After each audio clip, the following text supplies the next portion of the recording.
జీతాల పెంపు కోసం అంగన్వాడీలు చేస్తున్న సమ్మె నేటితో 34వ రోజుకు చేరుకుంది. ప్రభుత్వం తీరుతో పండుగ పూట కూడా పస్తులు ఉండాల్సిన పరిస్థితి ఏర్పడిందని వారు ఆందోళన చేశారు. విశాఖ ధర్నా చౌక్ వద్ద వినూత్న రీతిలో చేస్తున్న నిరసనపై మా ప్రతినిధి కిరణ్ మరింత సమాచారం అందిస్తారు. రాష్ట్ర వ్యాప్తంగా అంగన్వాడీలు చేసినటువంటి సమ్మె 34వ రోజుకు చేరింది. ఈరోజు భోగి పండుగలకు సైతం లెక్క చేయకుండా పండగ పూట పస్తులు ఉంటున్నామంటూ వీరంతా రాష్ట్ర వ్యాప్తంగా తమ నిరసన గళాన్ని వినిపిస్తున్న పరిస్థితి. విశాఖపట్నం ధర్నా చౌక్ ఎదుట వీళ్ళందరూ కూడాను పెద్ద ఎత్తున ఈరోజు కూడాను ఏవైతే వంట పాత్రలు ఉన్నాయో వాటినన్నింటినీ కూడాను బోర్లించి పండగ తమకు లేదంటూ వీళ్ళందరూ కూడాను నిరసన గళం వినిపిస్తున్న పరిస్థితి. ఈరోజు మనం చూసుకున్నట్టయితే పాత్రలన్నింటినీ కూడాను చేతపట్టి వాయిస్తూ తమ ఆవేదనను ప్రభుత్వానికి విన్నవించుకుంటున్నట్టుగా మనం చూస్తూనే ఉన్నాం. దీనికి సంబంధించి విశాఖ జిల్లా anganwadi helpers and workers union అధ్యక్షురాలు తులసి మనతో ఉన్నారు. ఆవిడ అడిగి తెలుసుకుందాం. మేడం గారు చెప్పండి, ఈరోజు భోగి పండుగ ఎలా జరుపుకుంటున్నారు మీరు?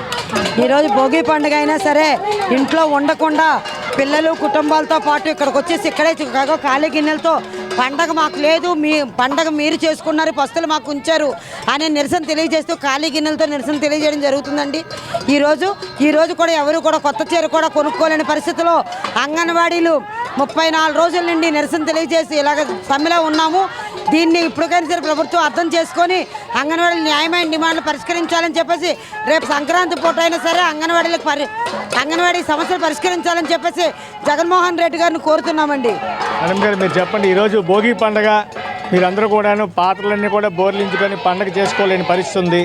ఎందుకని ప్రభుత్వం ఇంతవరకు కూడాను ఎటువంటి చర్చల్లో కూడాను మీకు అనుకూలంగా మద్దతు ఇవ్వలేని పరిస్థితి ఉంది? అదే అర్థం కావట్లేదు సార్. పండగ పూట కూడా మాకు ఇలా పస్తులతోనే పడుకోబెట్టారంటే అది సిగ్గుతనం. ఆయనకైతేను సిగ్గుపడాలి. నిజంగానే మానవత ఉన్నవాడు అయితేను ఈరోజు పెద్ద పండగ అయినా సరే ఈరోజు ఏమీ లేకోకుండా వాళ్ళ పాపమే, అయ్యో పాపము పిల్లలు జల్లలు ఎవరు లేకోకుండా ఇక్కడే వచ్చి ఉన్నారనే ఉద్దేశం మీద ఇప్పటికైనా సరే తెలుసుకుంటారనే ఉద్దేశం మీద ఇలా చేస్తున్నారు సార్. నిజంగానే ఈ సంవత్సరం అయితే మాకు 2024 పండగే మాకైతే లేదు సార్. మాకు ఇది ఒకసారి అర్థం చేసుకుంటారేమని ఆలోచిస్తున్నాము. ఇప్పటికైనా అర్థం చేసుకొని రేపు సంక్రాంతి రోజైనా సరే ఏదైనా ఒక శుభవార్త చెప్తాడు ఏమైనా ఆశగా ఎదురు చూస్తాం సార్. ఇప్పటికైనా సరేనా. ఓకే మేడం, మీరు చెప్పండి, మొన్నటి వరకు మున్సిపల్ వర్కర్లు సమ్మె చేస్తే వాళ్ళకి ప్రభుత్వం అంతో ఎంతో వాళ్ళకి సాయం చేసి వాళ్ళ సమ్మెను విరమింప చేసింది. అయితే మీ పట్ల ఎందుకని ఈ రకమైనటువంటి నిర్ణయం ఇంకా ప్రభుత్వం తీసుకోలేదండి?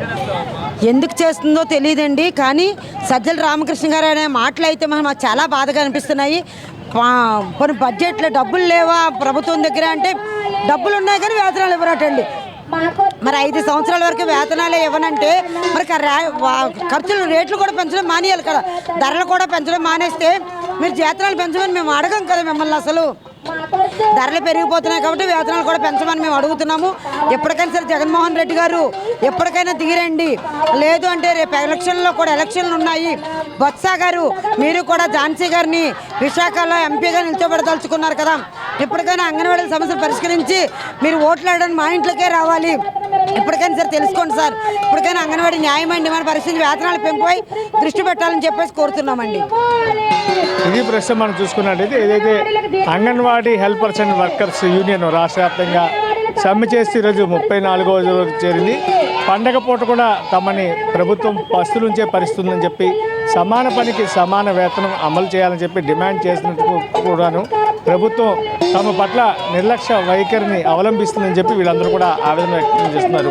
కనీసం రేపు సంక్రాంతి రోజునైనా సరే ప్రభుత్వం తమ పట్ల సానుకూల వైఖరితోటి తమ కష్టాలను తీరుస్తుందని చెప్పి ఆశా దృక్పథంతో ఉన్నామని చెప్పి ఉన్నటువంటి anganwadi workers helpers union president అలాగే కార్యదర్శి కూడా చెప్పడం జరుగుతుంది.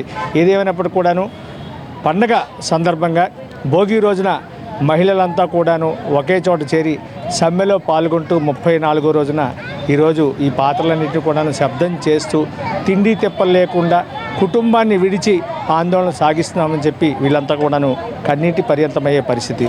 కెమెరామెన్ రాజుతో కిరణ్ కుమార్, 99 టీవీ, వైజాగ్.